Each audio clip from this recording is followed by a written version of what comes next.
I'm excited to have you here, and I'm excited about this conversation, this topic, and everything. Could you give us a little background about you and like where you're based, what you do, all of those things?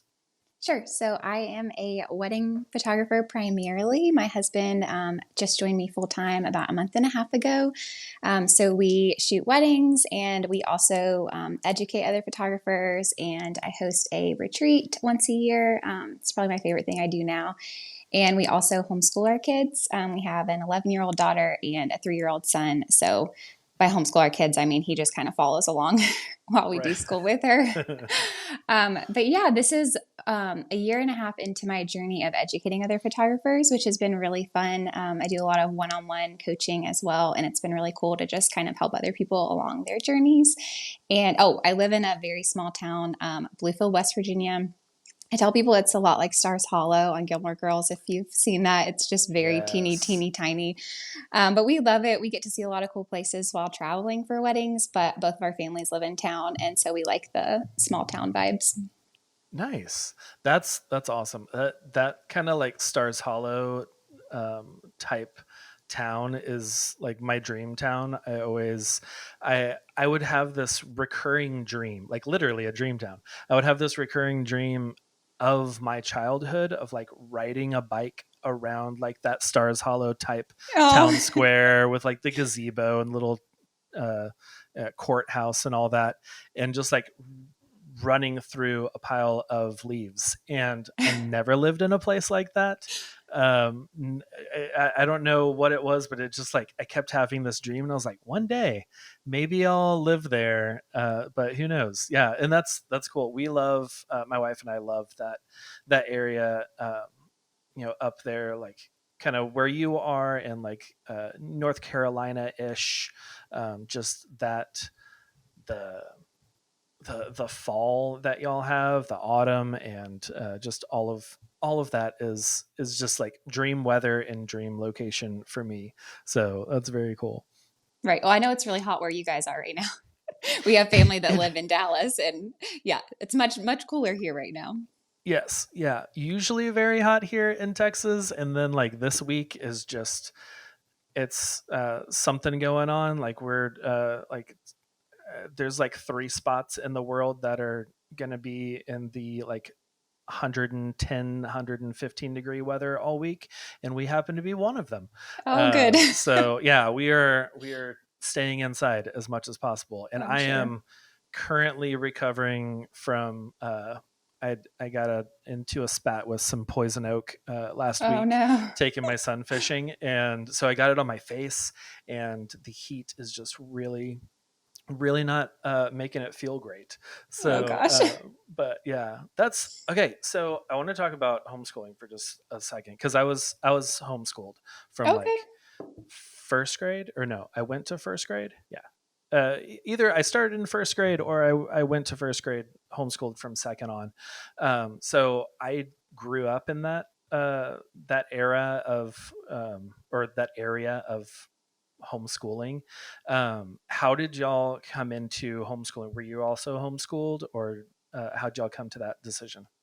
Okay, so to tell that, I have to tell a pretty big story. So you cut me off if I'm rambling too much. But Okay, cool. our daughter was adopted through foster care. So she came to live with us when she was 5. And so we tried school her first year with us. I was teaching at the time. And so she went to school with me. And then just because of her history, she needs a little bit more attention and a little bit more time at home than other kids. And so we tried a couple different school options and ultimately just felt like it wasn't best for her. I was homeschooled for a few years and I hated it. But my husband was homeschooled his whole life, and he grew up with 3 other siblings, and they all homeschooled together, and they were very involved with. They just had a lot of families that they grew up with, doing life with, Hmm. and so we're pretty untraditional, I guess, and we just want a life of freedom. Like we're kind of weird. We both are entrepreneurs and we just don't live life very traditionally. And so, we want her to learn alongside of us and to learn how to run a business. And, if I'm speaking at a conference, then they're going to come along with me and they can go to a zoo or to a museum and different things like that. Yeah. So, yeah, it wasn't what I wanted to do because I came from a teaching background and I I said out loud multiple times, if I wanted to teach, I would go get paid to teach. But now I'm like, I'm really thankful that we get to spend that time together and just like the flexibility that it allows. So yeah, it looks different for everybody, I Nice. think, but that's kind of what it looks like for us. Nice. Yeah. No, I love that. And yeah, it does look very different for everyone cuz like I thrived as being homeschooled cuz I was very like internally motivated to where I could just be like, "Okay, cool. I know that I need to finish this much by Friday. So I'm just going to work as much as I can and like try and like do everything on like Monday and Tuesday and then just kind of like coast for the rest of the week as long as I hit my goals." And my brother was not so much like he did not really enjoy homeschooling and like we tried with our oldest who is now 8. We tried homeschooling in kindergarten and the same sort of thing where he just didn't really excel in it and it turned out not to be the best for him, which we were like, okay, that's cool. Yeah, you And just have to do what's best for each kid, and each kid's going to be yeah. different. Like with Sonia, she learns really well through like conversations and like hands-on learning and things like that. She's not very disciplined at just like sitting down and doing workbooks. And so like the traditional Mm-hmm. public school environment just was not really set up for how she learns. And so you just kind of have to work with each kid and how they learn best, I think. Yeah, yeah, you really do, and and I love that there's like so many options now too, and like so many different homeschool curriculum as Right. well, to where you can pick all these different things. Because I feel like whenever I was homeschooled, we had like three. Right. Three things to choose from, and we're like, this one works pretty well. We don't really have like VHS or DVDs that we can go through and watch. But that's cool, and I love that that gives y'all the freedom to bring the kids with you whenever you go speak places and like when you do workshops and stuff like Hmm. that, because that is something very important to me as well. That I want not only freedom for myself as an entrepreneur, to be able to set my own time schedule and work and all of that, and be able to work from home where I can just be here, like my son's in the other room, and and have that freedom to work when and where I want, but also the freedom to be able to spend that time with your family too. Yeah, So exactly. that's really cool. Okay, well, awesome. So you mentioned you're like a year and a half into teaching other photographers, which is awesome. I love that. I was checking out a lot of your YouTube videos earlier this week, and I was just like, okay, subscribe. I'm just gonna, whenever Oh, yours pop up now, I'm just gonna be watching them. They're great. thank um, you. I will and be honest, I yeah. don't love YouTube, but if it's a way that I can help people and serve people, I'm going to do it. And I recently Hmm. had a girl tell me, like, this is so helpful and so valuable. I'm like, okay, fine. Even if I only Great. have a few views, if those people, it's valuable to them, then it's worth doing. Oh yeah. Oh yeah. Yeah. And that's the mindset you have to have as an educator is, if you're doing this for just a couple people, if a couple people get something out of it, then that is well worth it. And yeah, I'm with you. Not a big fan of YouTube. I mean, it's great. I'm learning it. I've, probably, I don't know, the last 3 or 4 months have been putting podcast episodes out on YouTube as well. And yeah, figuring out a whole new platform is very different. Yes. And also being on camera, like somewhat used to it, but it's a very different thing, especially with all the video editing, which I do very minimal. If you've seen any of Yeah, my I don't do uh any of it. My sweet husband does everything. I nice, literally just sit down and record and then I don't even upload it. So that's how it gets nice. done. Yeah. Okay, that's great. Yeah, Yeah. I need to find someone like Yes. that. Okay. Well, cool. So I want to get into today's topic because I'm Okay, very great. very curious about this. I love, like, out of all the social medias, I think Instagram is still probably my favorite. I mean, I do love a good, TikTok scroll going through all of the For You page and everything, but Instagram is where I find there to be more community, Hmm. um, and I know that that's, like, part of what we're talking about today. So, could you, for those who are just like, what is connection marketing? I don't really know this term. What is that, and like how is that useful? Sure. So, what I mean by connection marketing is just marketing by creating connections.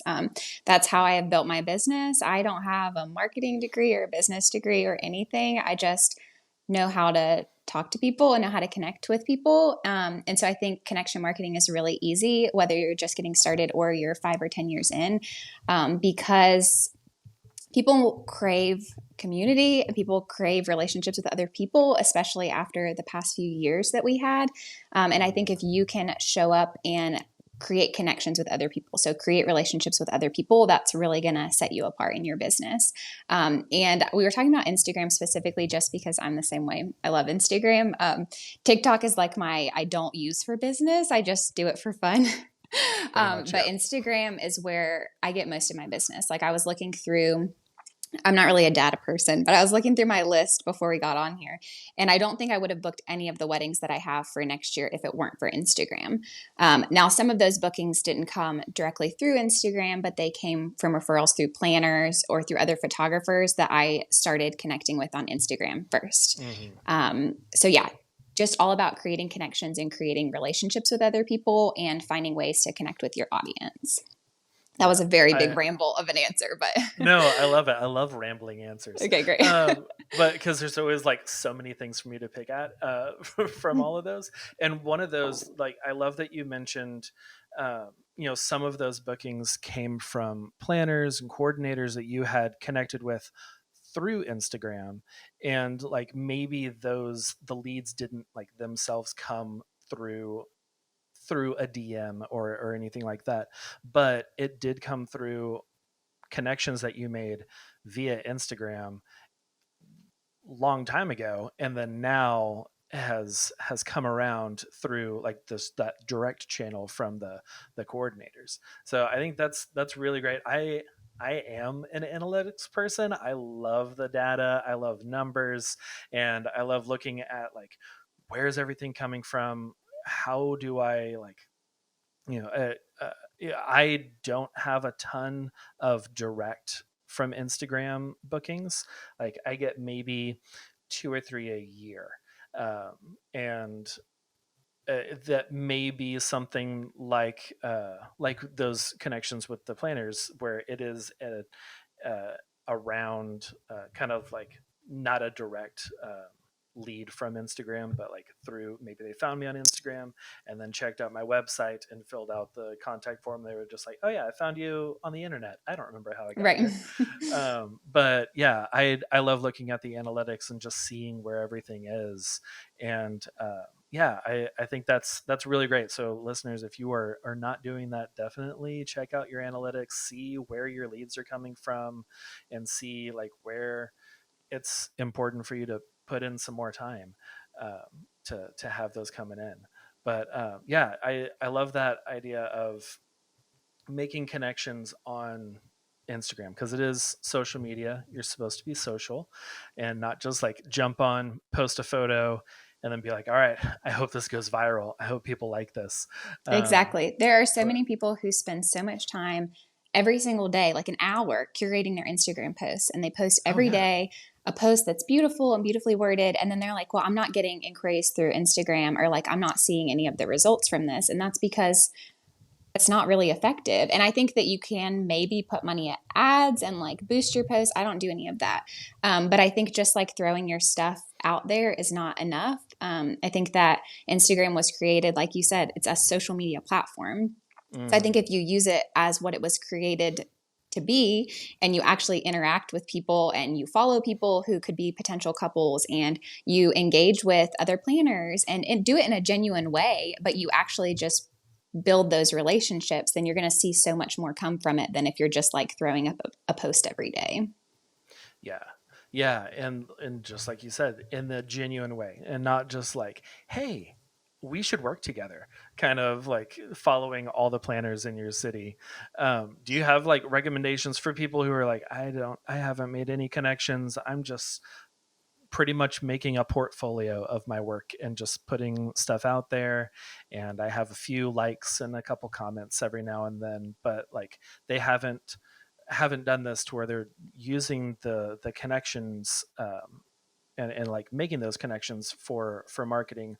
What are some ways that they can go through and have genuine connections and not kind of like that superficial or the hey, I want to connect for my own benefit type connections?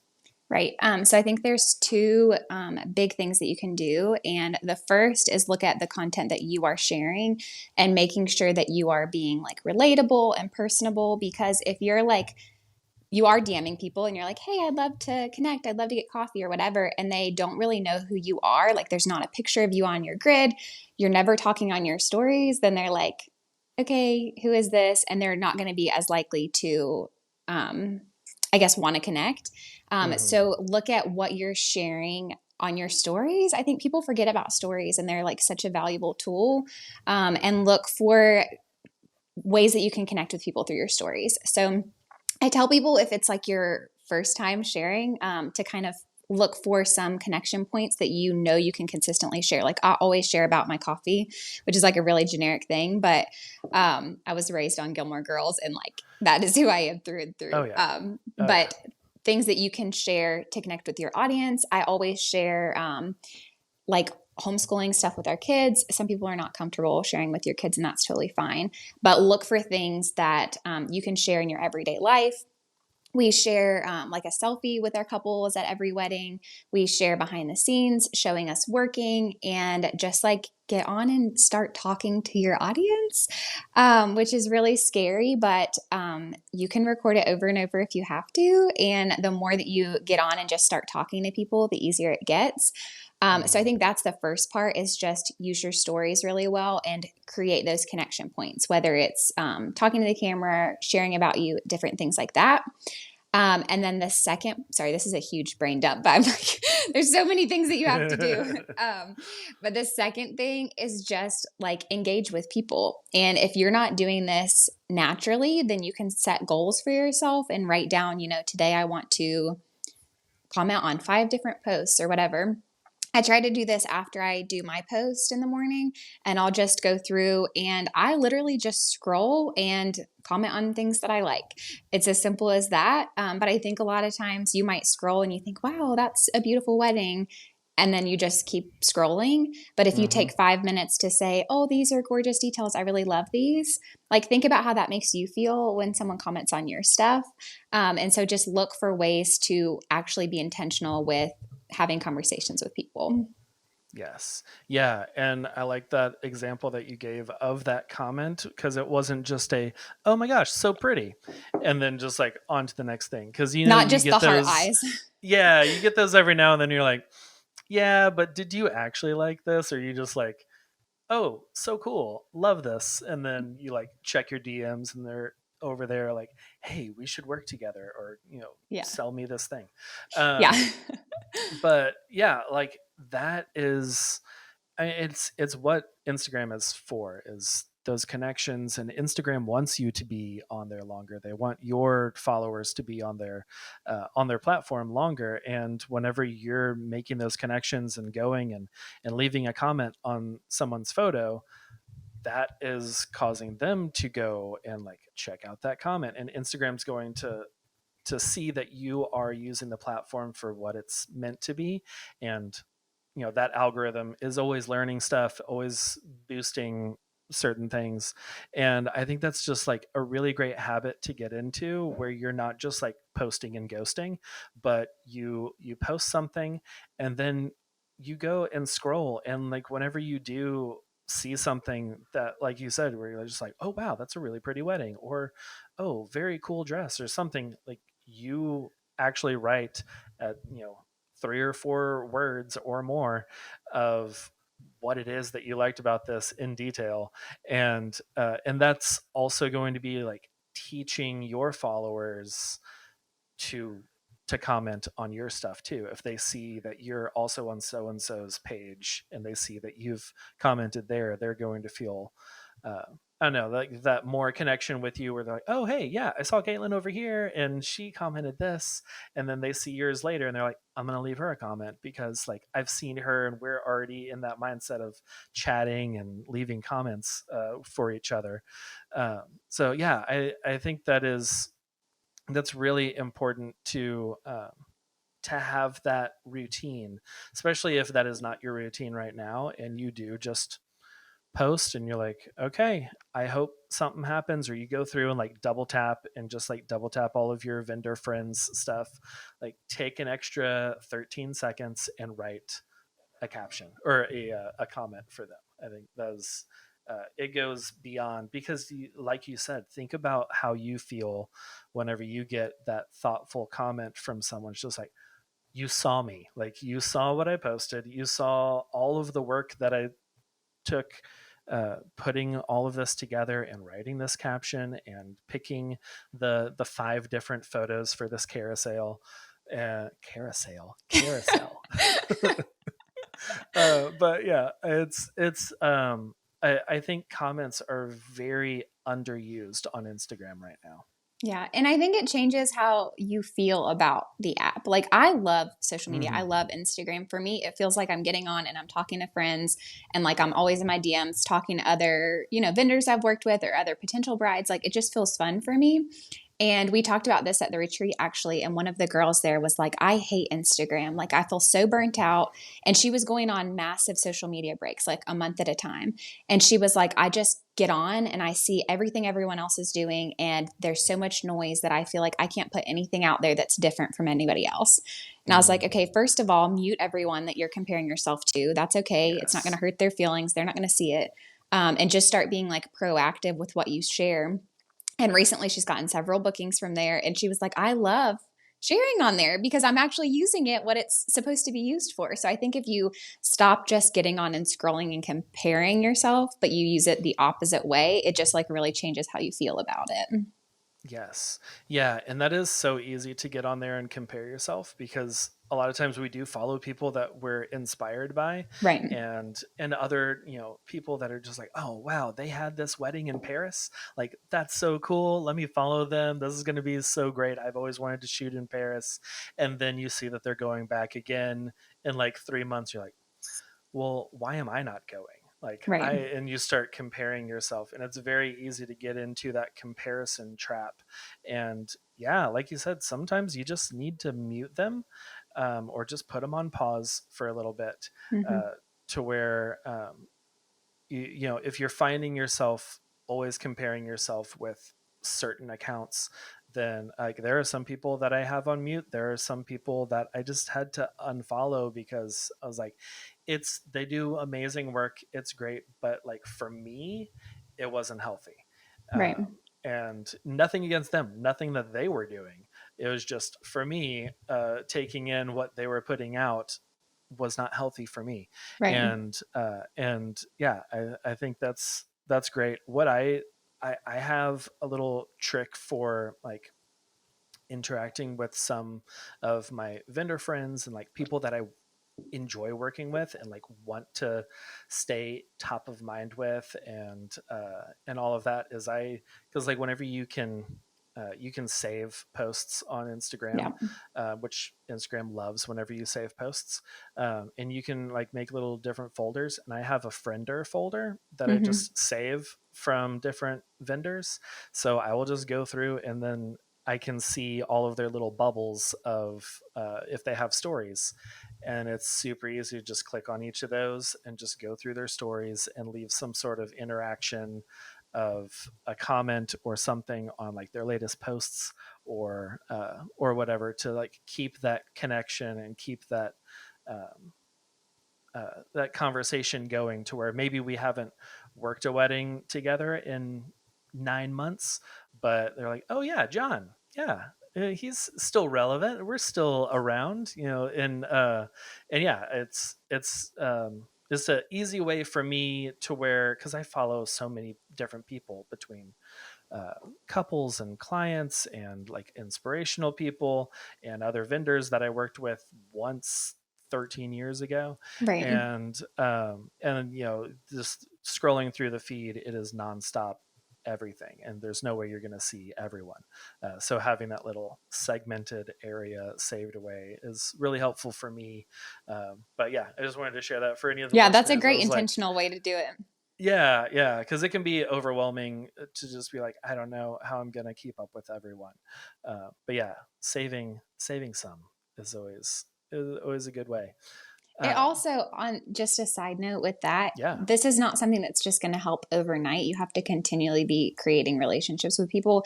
I think if Hmm. you just like, okay, you liked that person's post, you saved it, whatever, and then you don't do anything with it, it's not going to work. Or like if you comment on a planner and you're like, oh my gosh, this is beautiful. And then you're like DMing them and they're like, send me referrals. Like it doesn't work like that.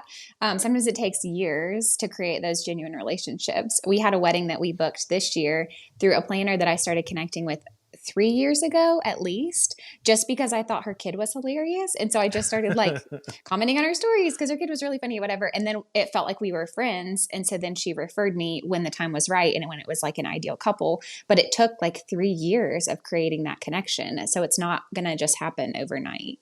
Yeah. Yeah. That is a really great thing to keep in mind is this is not a overnight, like if you start this week, next week you're not going to be getting so many leads and all of this stuff coming in. Like it could take years, but like each individual connection is just compounding on each other to where years from now, they're all going to be growing and nurturing and flourishing and all of that together.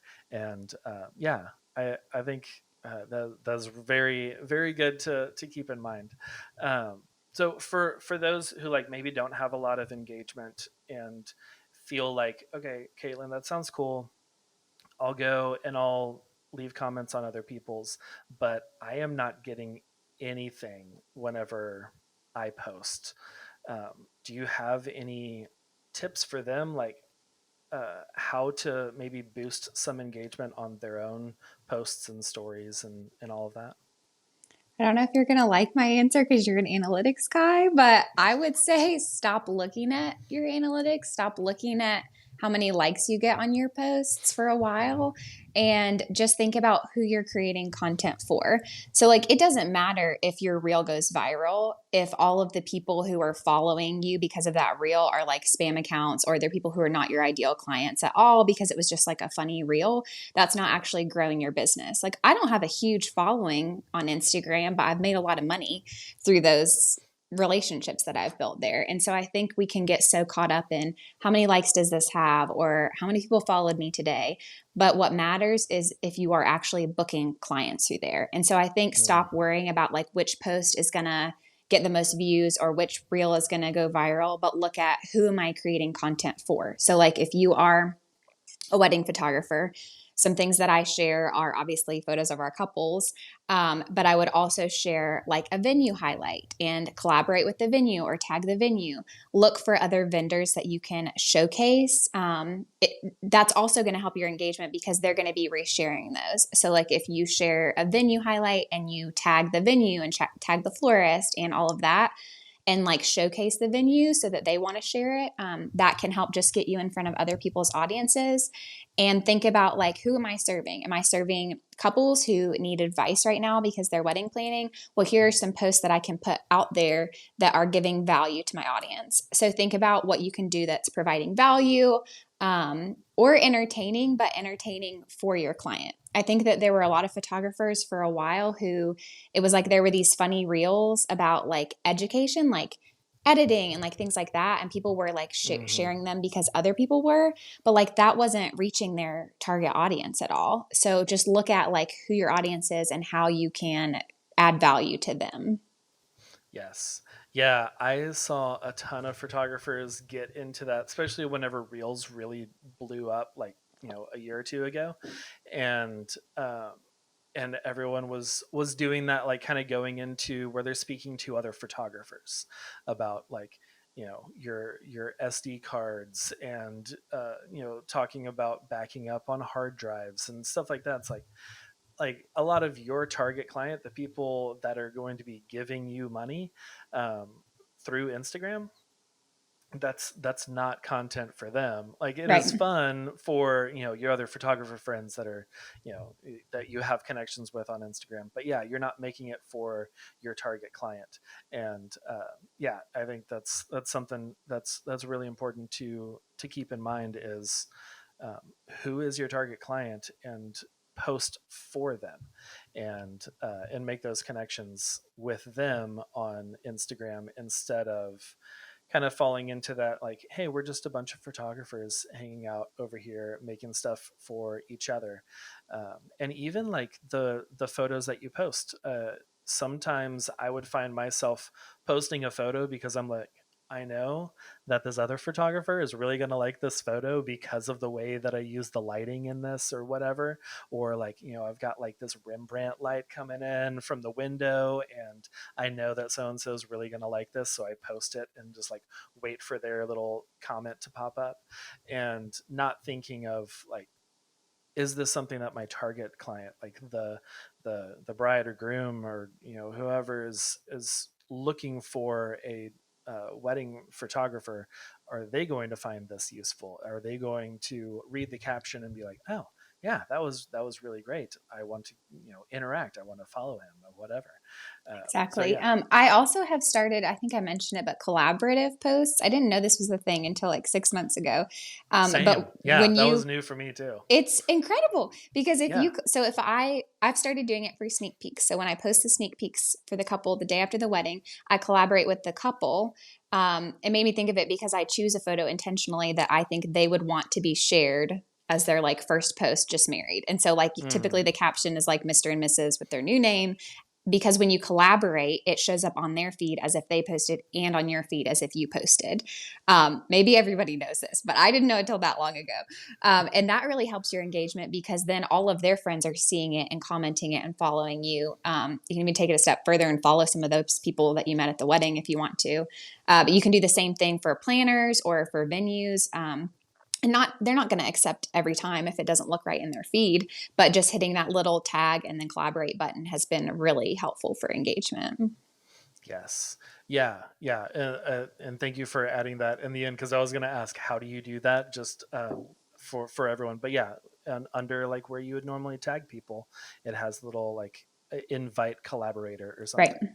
And yeah, that is something that is really great. It's a really great tool on Instagram now. That's what I mean. I've been doing that for like whenever I release reels and like little clips of the podcast on Mm-hmm. the Wisdom and the Tangents Instagram. I'll invite a collaborator for my guest, so I'll probably be doing that with you whenever this goes live as well. And yeah, like you said, it's something that like they may not accept because it doesn't fit their aesthetic of their feed. So that's something to keep in mind if you do want them to accept and all that. Think of, what is this, like if it's a reel, what is the cover of this reel going to look like? Is this something that's going to fit on, like if you're doing a venue shout out or a spotlight post, is this a photo that they're going to enjoy Yeah, of their look at their venue? feed and see what they've posted and see like what's going to look good on their feed and choose accordingly because then they're going to be Hmm. more likely to accept it. Yeah. Yeah, because a lot of people are still in the like the same editing style aesthetic, and like there's a few venues that I work with regularly, but they don't share a lot of my photos because I am not the super light and bright editing style, and that is all of their Instagram. But they still send me work from you know the preferred vendor list and all that. But still the same thing, like figure like take a little bit more time to plan that and figure out what that first image is going to be, or if it's just one image, what that photo is going to be, and does that fit the collaborator's Instagram feed and Right. all of that. So yeah, okay, awesome. So this has been really great. This so many great tips. Do you have anything else for the listeners, just to kind of like maybe even like over this next week, what can the listeners do to really just start moving forward, maybe some baby steps in making these connections on Instagram? I would start with a brain dump. So when we do this in one-on-one coaching, sometimes we spend an hour looking at who they want to connect with. So whether that be some new venues that you want to work with, or some old venues that you've already worked with, some planners that you want to work with, some florists that you want to work with, like just do a big brain dump of people that you want to connect with. And then do a little bit of research. I live in a very small town in a very small state, and there are not very many planners in the state, really. And so when I first started doing this, I was like having to be very intentional with looking at like who can I connect with, um, who can I partner with, who's going to work well and serve my couples well. So just do a brain dump and look for some new connections of people that you want to connect with. That could also look like doing a brain dump for ideal clients, like what venues are my ideal clients hanging out at, or who are my ideal clients working with, and then seek out some people intentionally. If you want to take it a step further, you can make your little saved folder. I'm not that organized, but I do have friends that do it that way, and I think that's great. But just do a big brain dump and pick a couple people that you want to intentionally connect with this week, and start connecting with them. And I would also say challenge yourself to actually get on your stories and talk to people, whether that be talking to potential couples and showing like, hey, this is what I'm working on today. We're editing this gallery. Or like if you are venue scouting, you can do like a little, here's where I'm looking for spots. Look at this beautiful venue, whatever. But yeah, I would challenge yourself to find some new people to connect with that way and show up on your stories in a personal way. Yes. Okay. I love that. And I love a good brain dump. Like there's so many things constantly going around up here that sometimes I just need to dump Get it it all all out. down on a piece of paper. I've got, well, not right now. It's in a box somewhere since we just moved, but I've got like this whiteboard that just I brain dump everything on there. The stuff that I'm like, oh, I need to do this, or I want to do this, but it is not something that I need to like fixate on right now because I have other Right. things going on. So okay, awesome, Katelyn, that was great. Before we get into like where people can find you and follow along, watch your YouTube videos and all that, there's part of the show that I like to do where we talk about what we're loving this week, and it could be literally anything, like a movie, book, or TV show, or like a new food, or anything. What are you loving this week? I feel like this was the one question that I was like stressed about. I'm like, I've just been like working like crazy. This has been our busiest month. I'm like, what do I like right now? What have I done for myself? But I love the brown sugar shaken espresso from Starbucks. That's like my guilty, like I want one every day. Yeah, Um, that's really good. We're not like watching anything exciting or reading anything exciting right now. So, but if you cool. haven't tried that, it's a great summertime drink. It is very tasty. I pretty much only like hit Starbucks whenever I'm traveling, because I like have my local shop that I'm just like, I love these people. It's fun. I always I like know to I should shop shop local and local, but everything, that but I'm telling you that drink is so good. it's so good. I had it. I recently was. I had like a 6 hour layover flying to New York a couple weeks ago, and I was like, I am gonna get a Starbucks, and I got that brown sugar shaken espresso. So good. It is so good. And it's It's not like just super sugary. So it's not like yeah, makes you yeah. feel sick. Like it's just a great afternoon. Yeah, Yeah, it's it's great. not like a frappuccino type. Right. This is just like a milkshake. Yeah. But yeah, it was like the right amount of sweetness, to where you still got that coffee in there, Hmm. and it was just like that brown sugar like cuts the acidity of the coffee, so it was just super smooth. And okay, 10 out of well 10. now, yeah, I'm gonna have to go to Starbucks this afternoon now and get a little pick me up afternoon espresso. Okay, so let's see. I am loving this week, other than this new house. I'm loving that we're. Uh, I'm not loving the moving process, but I love that we have moved, and that at the end of this week we will be completely moved in and moved out of the old place. It's a nicer place, for we've got like 5 different parks within walking Oh, distance. that's It so is nice. is a lot.